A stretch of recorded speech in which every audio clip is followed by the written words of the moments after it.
thank you so much for agreeing to come on the Young Leaders Club podcast today. I first discovered you when we were actually at the Building the Future Awards, and you were an outstanding achievement, and you delivered such a heartfelt speech on stage, and then I saw your interview afterwards, and I thought you would be a perfect guest to come on and a perfect person to set an example to future young leaders who want to build on their career no matter what the circumstance. So today's episode is called From Struggle to Success, which I think you'll probably tell us a lot about the struggles in your life. But can you start by telling our listeners a little bit about you, a little bit about your journey and how you've got here today? Well, first, I'm an architect, and I am from Syria originally, so I was born and raised there in Syria. And it was a nice life that I had, and I was married, expecting a baby and everything, until just one day, something happened. I'll tell you later about it. And I lost everything within a month. And there was a threat of my life if I stayed in the country. So many times somebody tried to kill me. There were attempts of murdering me. And I had to run away for my life in the end. Oh my goodness. Yeah. So when did the war actually start in Syria? What 2011. year? 2011. So how old were you in 2011, if you don't mind me asking? 21, no, 20. So you're 21 in 2000. So you lost everything at the age of 21? No, I was 24 when I lost everything. 24? Yeah. Okay, so you were an architect at the time? Yes. And then what happened after that? Did you come out of work, stop working? No, actually, I graduated in the same time as the war started. Right, okay. So I graduated, and there was no job for me because during war, everything just shuts down and nobody works. So I couldn't do much. So I ended up doing different small jobs here and there. Okay. And one time I was at my work when special forces that's related to the government mistakenly kidnapped me from work. Mistakenly? Yes. Yeah, exactly. Kidnapped you from work? Yeah. They came to me and they were like, "Are you Heba?" And I was like, "No." I didn't want to tell them that it's me, and I'm not gonna be stupid and just tell them, yes, it's me. Yeah. So I was thinking of running away from them, but they ended up capturing me, putting me in a taxi and just taking me somewhere. I ended up in a basement that's related to the government for 35 days being tortured. And I ended up being released because I was internally bleeding. And I ended up fainting. I was dying at that time. And they had to take me to the emergency room. And I was treated there. And that's how they ended up releasing me. Oh my goodness. So this has all gone on very early on in your life. Yes.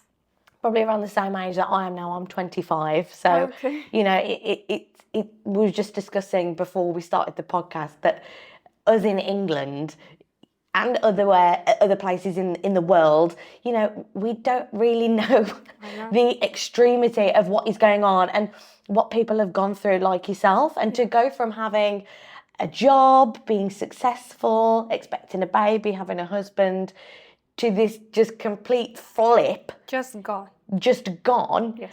And for you to be sat here now talking about it with, your new job in a new country is amazing. Okay, so we've touched a little bit on the struggles that you've had. Struggles. Can you even call them struggles? It's quite a blasé way thing to call it. But before you decided to leave Syria, what was your life like there? Before you decided to make your journey to the UK, what was the circumstance? What was it that made you think, actually, I've got to just flee. I've got to just get out of here?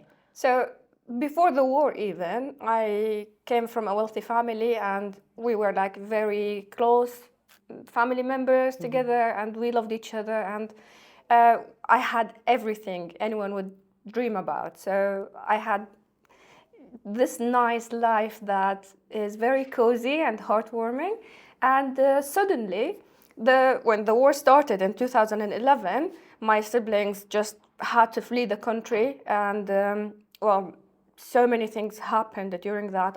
We lost our house, we lost the business, everything was just gone. And at that time, I got married, and that's when I was expecting the baby and all of that. Yeah. And I told you that I was kidnapped mistakenly. Even when they took me during the investigations, the guy who was investigating with me was like, "Why you're here?" And I was like, "You should tell me that. I'm not the one to say." They ended up admitting that they got me there by mistake or by accident or whatever, and but they wouldn't release me because I've seen things inside. So when I was released, that wasn't it. So I was kidnapped, and they took me to 13 different places, and in each place I was tortured differently. So I ended up with physical disabilities because of that. In the end, I was like, okay, that was a mistake, and I would forgive them if they would allow me to continue in my life normally. Yeah. But that wasn't the case, because I've seen what was going on inside, which is like a top secret to them. Whoever goes inside shouldn't come out alive. But because my family had to pay a lot of money to get me out alive, and there was like so many agreements to get me out alive, I ended up being released, but in the same time, they didn't allow me to work again because they were like, okay, she knows things now. In this case, I was trying to start my life again, but they didn't stop. They tried to kill me in a random way. They ended up sending a car with no number plate, and it ran me over. So I ended up with broken leg and bruised left arm and all of these cuts and scars on my body. And that was when I said, okay, that's it. Because I would accept what happened before, but not to the limit that they will, intentionally trying to kill me now. And this was all because you knew the inside information. Yeah, I've seen what's going on, which wasn't like a big thing, but because I've seen faces and I know names and I know what's going on and I see how they torture people, so they just wouldn't allow it. So in the end, I just woke up one day and I looked at my mom and I was like, I'm not sleeping again in this house. I can't breathe this air. I don't feel safe being here. And that was it. I took a backpack and I put just my certificate and some stuff inside, and I just called a taxi. And I was like, take me wherever, just not here. Yeah. And they took me to the north of the country, and I spent 5 days. From the taxi, I went in a minibus. In the minibus, I stayed 5 days just until I reached to the north of the country. And when I reached to the north of the country, it was ISIS area, and I didn't know that. Right. And I ended up being arrested by ISIS because I don't have a man with me to give me permission to travel. Oh my goodness. Yeah, because to them, a woman is a vulnerable person. Yeah. She shouldn't be traveling alone. Right. And I ended up being arrested by them for 4 days until they took the permission from my brother, and then I was released. Oh my goodness. So once you got to the north of Syria, you were arrested and then released by ISIS. What were the next steps then? Did you just travel across until you got to the UK, or did you have a plan? Or Nothing, no. Were you working in that time when you were escaping? No. I had enough because I couldn't work and I couldn't actually progress in my career because of the things that happened with me. So I ended up crossing the borders illegally, of course. So I had to meet people to help me just going to Turkey. So on feet, I had to walk from Syria to Turkey. That took me 23 hours. But what happened before I started this journey, there was this muddy field and my shoes got stuck in the mud and I had to walk the 23 hours on feet barefoot. No. Oh my goodness. So it's it's crazy really to think that you had this established life. When you went through everything that you went through in Syria and then you crossed the borders into Turkey, had you decided at this point that you wanted to end up in the UK and re-establish yourself here? Was that the aim ultimately, or was it more just I need to just leave? I don't really care where I end up. What was the goal at that time? So it's actually a bit of both, because I was always fond of the English culture, you know, the Victorian styles and all of that. I was so fond of it. And I was thinking, like, the dream was to come to the UK, but I didn't have it as a goal in front of me. At that moment, I wanted to escape. I wanted to feel safe again without thinking what's waiting for me on the other side. So I ended up just crossing the borders, focusing on where I am at the moment without knowing what's waiting for me later on. So on the way, I met a person and he said, your English is good. Why don't you go to the UK? And I was like, that's true, you know? Like, I wanted to live the Victorian life. The Victorian life that we all have here. So Victorian, isn't it? I know. Well, to a person who've never been in the UK, that's how I thought it's going to be. Yeah. So I thought of it and I was like, I want to be in the UK. Yeah, I'd love to be in the UK. Yeah. So I made my mind to be here, and that was the dream. So everyone who is in their career, at some point in their career, lots of young people, young leaders who will be listening to this podcast will have to face really big challenges, overcome some really big challenges. So when you came to the UK, can you think, are there any standout moments to you that you thought, this is such a big challenge, I don't even know how I'm going to face this? I mean, that's funny to say when you've just fled Syria. That is probably the biggest challenge that you've ever had in your life. But in terms of your career and re-establishing yourself, what were some of the biggest hurdles that you came across when you first arrived here? Well, in school in Syria, I was taught English, like just basic English, but it was American English. When I came here, the language was one of the biggest challenges to me, because I was looking like, these people are speaking different English from the English that I know. Yeah. Even one time someone said like, I think you should buy trousers, and I didn't know what was that. I didn't know what trousers means because I know it a different word. So the language was the biggest challenge to me. And even though my English is good, you can see that my English is good. Yeah, very good. But I had a cultural shock where I just lost confidence in talking. Yeah. And I just stopped talking. And I was like, I don't know how to speak in English. And then I had to take some lessons with a tutor just to help me getting my confidence back. Yeah. And when he started talking to me, he was like, your English is good. Why do you need any lessons? I was like, I just need some confidence, not lessons. Yeah, so the language was one of them. So I overcome it just by building confidence. Yeah. Another thing was my career, because I came from a warm country. We build in a different way, according to the weather there, which is totally different from the English weather. So just learning the materials of this country and actually living with rain all around the year, which is all the time, pretty much. Yes. So learning that alone is something was challenging, because this is not something I'm used to. And then the building regulations, because in my country it's totally different from here. So learning about the building regulations and actually working according to them in this country was a bit challenging to me. And then those things aside from being a single woman, trying to build up a life in a whole different continent. Knowing to have nothing as well. Yes. Like, I'm assuming you had no money, barely any clothes. Yeah. So how did that transition actually come into play? Like, I wouldn't even know where to start. You know, I'd be like, I know. Who do I approach? I know. You know, what was that moment where you thought, okay, now I've got my opportunity in architecture again? Can you pinpoint it?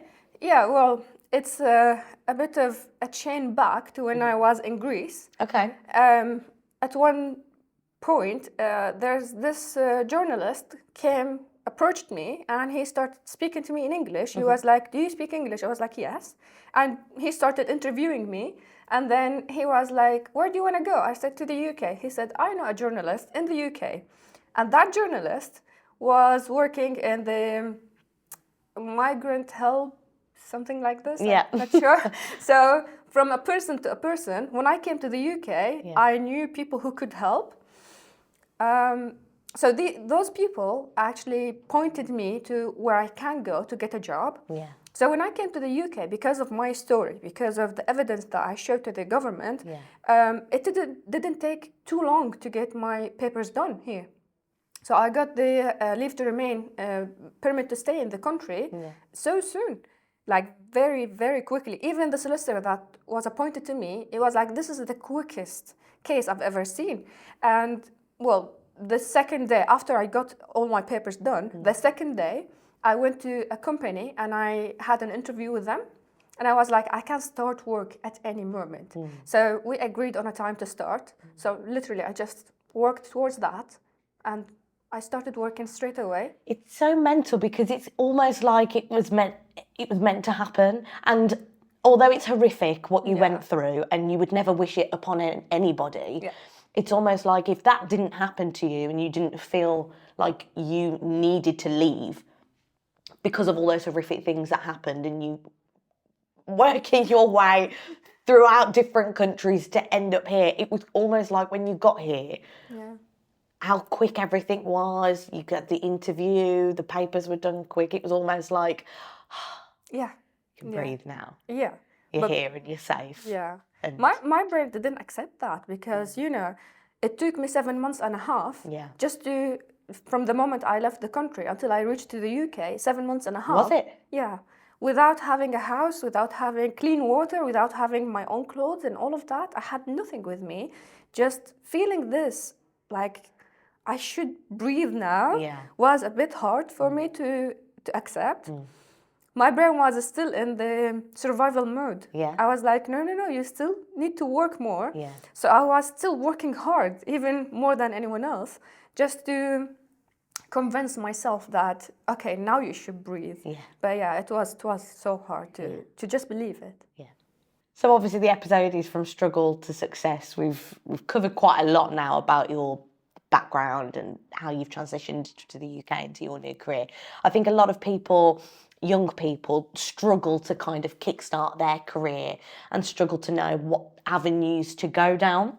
And I think it takes a lot of resilience and it takes a lot of patience. And, you know, they're all kind of transferable in different ways, where different experiences, you have to, you know, you feel different things from different experiences and you can apply it to your career, jobs, whatever. So what was it that kept you motivated and so resilient to know that when you got here, right, this is what I'm going to do, this is how I'm going to pursue it? So where did that resilience come from? What kept it alive? So ever since I was a child, I always had this feeling that I'm different. And I have a dream to be something big in the future. So that was always in my mind. And later on, when I was doing all of these steps, my younger sister, spoke to me and she said, you know that you are my idol. And just having these words spoken to me, you know, I was like, okay, I shouldn't fail her now because she sees me as an idol. She believes in me. I should believe in myself as well. So I couldn't just take a step back. I was like, I should do whatever it takes so my sister doesn't face the fate that I did. And I just wanted to protect her more than anything in the world. So that was one of the biggest, motivations in my life. And then when I started my life here in the UK, I saw how quick you can actually progress in your life when you have the passion for it. So having small steps every day, within a week, it is a step. So, you know, a step after step, it was like, I can see the progress that I'm doing. And then I just continued on that until I achieved. I mean, that's great advice for anybody, I think. you know, especially yourself, but definitely just, it's hard to not compare yourself to other people.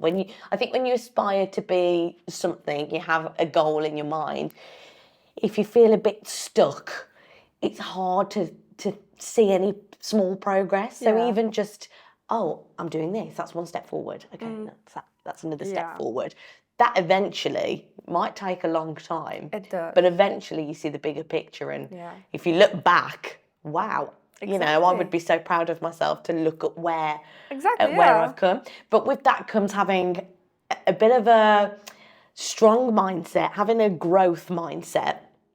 So how important was it to you having a growth mindset within your journey? And have you got any strategies for people? Because you've got to have a particular mindset to be so resilient and to be so motivated. I mean, especially you know, with what you've gone through, I can't even begin to think of how strong your mind has got to be to keep looking at the bigger picture. For you to be travelling for 7.5 months across Europe, just for the bigger picture, you've got to have a lot of strength and a good mindset. So, what are your tips? Well, what would you tell someone? Never give up. That was my thing. I'm not gonna give up. I actually, at some point, I was sentenced to be killed. Okay, and at one point, I was put in a car, and they were driving me to somewhere where I'm gonna be killed, and somewhere on the way, they've changed my life, and I was given a life again.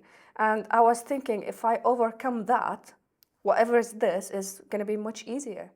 Whatever happened with me, this wasn't the path that I wanted in my life or expected to happen in my life. But since it happened, I had to live with it and started like overcome it bit by bit. So when I took the decision to leave my country, I had this mindset that I have a goal and I want to achieve it. I've been through a lot of ups and downs. I broke down so many times. I called my mom one time. I was like, I'm going back. I don't care if they will kill me or whatever. I can't continue in this. She strengthened me. She was like, no, you are almost there. You just don't give up. My sisters, my brother, everyone was giving me some support. So I was thinking, I achieved it to this point. I shouldn't go back, you know, like people having hope in me and especially my family. And I just couldn't give up. And I was like, okay, it's like this small step and then I will take a break. When I finished this step, I didn't take a break. I was like, okay, gotta keep going. I should keep going. It is a step closer to my goal, to my success, to my dream. So that's what kept me going. I was like, oh, I shouldn't give up now.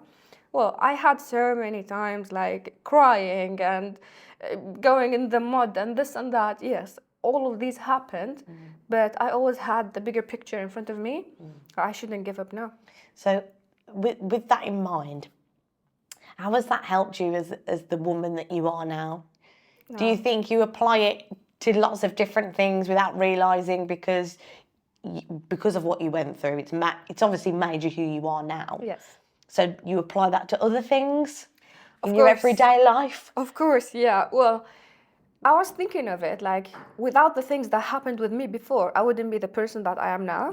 And just living all of these things made me think of what people are going through, make me actually feeling what's their pain.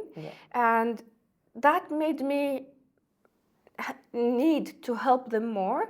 So even when I was going through all of this, if someone needed help, I would have absolutely happily given them a hand.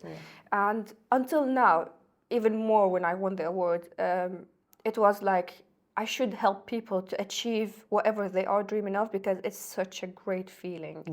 To feel that you can make a change in the world. Absolutely. You know, let's go back to the Building the Future Awards. That's when I first saw you, when you made your speech. I was just like, oh my goodness, what on earth? You know, it's not very often that you come across people who have gone through what you've gone through. So that award, what did it mean to you to win Outstanding Achievement? It was amazing. I was so proud of it. And it made me feel like, okay, whatever I've been through, it actually paid out. You know, I achieved something in the end. It wasn't just like something bad happened and gone.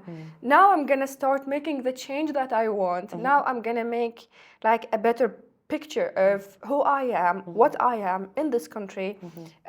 There's so many responsibilities come with it, but it was a great responsibility. So I was thinking, since I am a refugee in the country, I can reflect a better picture of refugees.